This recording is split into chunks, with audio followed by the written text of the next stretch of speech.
umur dan siklus hidup. Ya, orang-orang merubah barang dan jasa yang diberi seiring dengan siklus kehidupan seperti makanan, baju, perabotan, dan rekreasi seringkali berhubungan dengan umur. Umur membeli juga dibentuk oleh family lifestyle.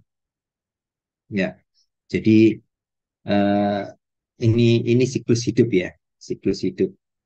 Siklus hidup itu mulai dari ini telur ya, terus kemudian eutus baby, bayi, kemudian anak-anak, remaja, dewasa, tua, kemudian kita kembali lagi ke meninggal ya, kembali meninggal. Nah, ini siklus hidup. Ini dipengaruhi juga pengaruh pembelian pada saat kita ada di mana ya, di anak-anak gitu ya. Nah, anak-anak, kebutuhan anak-anak beli apa sih kebutuhannya? Anak-anak kan selalu minta kepada siapa? Ke orang tuanya untuk minta mainan, gitu ya. Nah, kalau mau cowok ya mobil-mobilan biasanya seperti kayak gitu. Ada yang tembak-tembakan. Ini sih itu. Jadi kebutuhannya ya itu. Tapi beda lagi dengan yang remaja. Remaja kebutuhannya bukan mainan, bukan. Ya ini kebutuhan apa ya? Hmm, kebutuhan ya anak-anak remaja. Jadi eh, mungkin sudah pergaulannya sudah agak agak ini ya tergantung dengan teman-temannya gitu ya. Jadi agak pergaulannya sudah remaja, terus kemudian dia dewasa, dewasa mikirnya sudah agak mateng, mateng lah ini kalau remaja ini apa dewasa ini mateng ya pikir cara pikirnya. Tapi ada juga yang saya nggak tahu dewasa tapi sifatnya masih anak-anak juga masih ada. Ya kembali lagi ke usia tua ya. Usia tua ini terkadang sudah mulai kalau umur ya mulai hidup sederhana ya. Kenapa hidup sederhana makan tidak tidak yang mahal-mahal? Kenapa? Karena giginya mungkin sudah tidak bisa ngunyah yang ngunyah yang enak-enak gitu ya. Ya, jadi makanannya juga kebutuhannya untuk membeli ya, ya cukup tempe tahu gitu aja sudah cukup ya.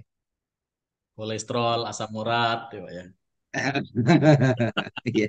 Kalau cerita dulu eh, saya belum belum punya uang, belum punya uang maksudnya belum punya sudah punya uang tapi sedikit, pengen makan enak belum bisa karena belum terbeli gitu ya. Setelah bekerja ya punya uang banyak gitu ya, sudah apa-apa yang dia miliki sudah ada, tapi tidak bisa terbeli juga. Kenapa? Karena yaitu karena kesehatan, faktor Kelihatan. kesehatan. Betul ya. Iya, jadi ya ya dinikmati aja gitu ya untuk menjaga kesehatan. Jadi mau mau saya punya uang tapi makan pingin beli makan masakan daging terus kemudian ya makanan-makanan yang enak gitu. Tapi nggak boleh sama dokter setelah makan biasanya sakit ada keluhan dan macam-macam. Nah ini sudah mulai ya, bisa dirasakan pada masing-masing. Faktor psikologi, sosiologi, motivasi, persepsi, sikap, dan keyakinan faktor dalam diri individu yang dipengaruhi perilaku pembelian mereka seperti motivasi, persepsi, sikap, dan keyakinan. Orang melakukan pembelian itu bisa dipengaruhi dari motivasi. Siapa yang memotivasi? Ya, keluarga, pacar, teman, ataupun keluarga kita yang memotivasi untuk melakukan suatu pembelian.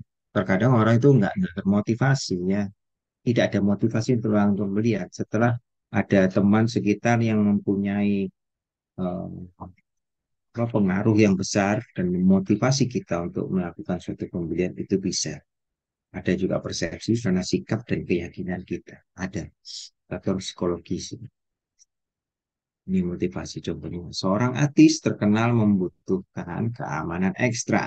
untuk menjaga dirinya dalam hal keamanan merupakan motivator dalam dirinya untuk mendesak sehingga dia membutuhkan seorang bodyguard untuk menjaga keamanan dirinya. Ya, dia termotivasi untuk karena dia seorang artis untuk menjaga kebutuhannya kan ya kayak keamanan ya, menjaga keamanan dirinya. Sehingga dia butuh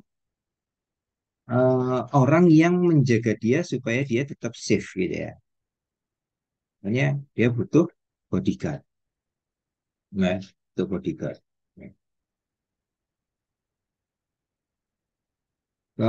Ini teori motivasi, ini teori kebutuhan ya. Kebutuhan yang mendesak untuk mengarah seseorang untuk mencari kepuasan dan kebutuhan. Berdasarkan teori Maslow, seorang dikendalikan oleh sesuatu kebutuhan dari pada waktu kebutuhan manusia diatur menurut sebuah hierarki dari yang paling mendesak sampai yang paling tidak mendesak. Jadi ada, kalau kita lihat, coba teman-teman bisa googling teori Maslow, itu ada teori seperti apa namanya piramid gitu ya. Semakin ke atas dia kebutuhannya semakin semakin tinggi ya. Kebutuhannya semakin tinggi. Ada di situ ada aktualisasi diri, penghargaan gitu ya. Sampai dia memenuhi kebutuhannya. Apa gitu. Itu teori Maslow, teori kebutuhan, motivasi, persepsi. Proses yang digunakan oleh individu untuk memilih, mengorganisasikan, menginterpretasikan, masukkan informasi guna menciptakan gambaran dunia yang memiliki arti. Contohnya, Budi mempunyai persepsi bahwa pandangan produk smartphone lebih bagus menurut Budi adalah iPhone. Ya, ini persepsi gambaran teman seorang ya konsumen. Mungkin saya ataupun teman-teman yang lain beda. iPhone menurut saya tidak bagus-bagus amat. Ya, harganya yang jelas mahal. Saya nggak seneng harga yang mahal-mahal. Ya, ada yang kayak gitu. Saya cukup smartphone yang bisa memenuhi kebutuhan saya. Fungsinya apa? Untuk telepon, gitu ya. Terus kemudian sosmed, ya itu aja. Ya. Jadi yang saya butuhkan itu. Ada orang-orang tuh HP-nya bagus-bagus, mahal-mahal, tapi pulsanya nggak ada. Ya, ada kan kayak gitu ya, Pak ya. Jadi kadang eh, pulsa HP-nya nggak diisi, digunakan untuk koneksi internet aja gitu ya. Dan internetnya nebeng di warkop-warkop kayak gitu ya. Cari, Ada cari yang seperti gratisan kayak itu. gitu. Banyak itu Nyari Pak. pendidikan ya, fakir wifi gitu ya, cari Baik. cari wifi ya, cari wifi gratis gitu ya. HP-nya mahal jadi ya. Tapi nggak ada pulsanya. Ya, bukan persepsi orang sendiri-sendiri. Nah, inilah persepsi gitu ya.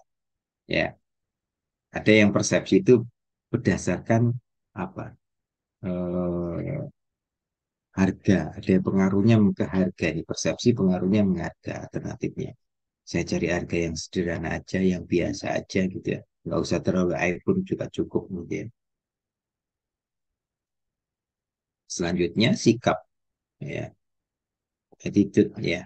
Penilaian kognitif potensi intelektual yang baik dan tidak perasaan emosi, kecenderungan berbuat selama waktu tertentu terhadap beberapa objek atau gagasan. Contohnya, seorang yang tidak menyukai durian, dia akan membeli durian.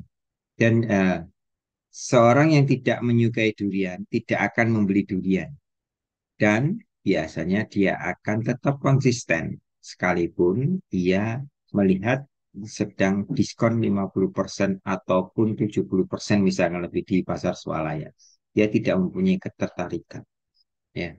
Jadi kalau karena apa? Ya karena tidak suka gitu ya. Walaupun harganya murah ya, walaupun harganya murah, tapi kalau dia tidak suka atau eh, tidak sesuai, buat apa kita beli harganya murah?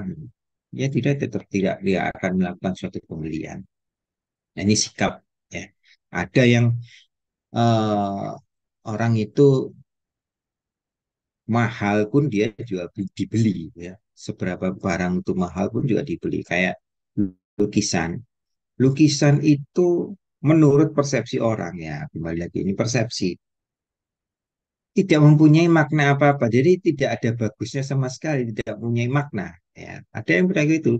Tetapi justru orang yang melihat, yang bisa melihat ada nilai seni, ya. Terus kemudian di dalam lukisan itu ada nilai seninya, sehingga dia bisa berani melakukan pembelian dalam jumlah yang tinggi.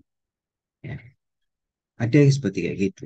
Jadi harga itu tidak masalah bagi dia. Yang penting dia bisa menikmati nilai tersebut. Ya, nilai tersebut. Berapapun harganya dia akan beli. Gitu ya. Walaupun sebenarnya kalau menurut persepsi kita, persepsi saya atau menurut teman-teman, tidak bagus-bagus amat, biasa aja. Tapi ada yang orang melihat, nah ini bagus ini.